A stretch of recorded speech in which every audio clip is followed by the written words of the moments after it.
Yo, this my grilled cheese. This my grilled cheese recipe. So you want to start off with 2 pieces of bread, and you want to get the cast iron, only cast iron. Okay, looking good. Okay, then you want to butter these pieces up. I'll be back once they butter. You want to put them back in the pan. You want to put them inside of the pan. And then guess what, dude? Then you're gonna put on the cheese. I'm gonna put the cheese on these bitches, and then I'll be right back. Cheese are hosed up.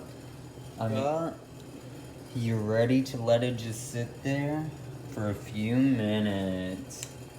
Guys, that's my string cheese recipe. Like, subscribe, woo! And follow for more recipes relating cooking. Ciao.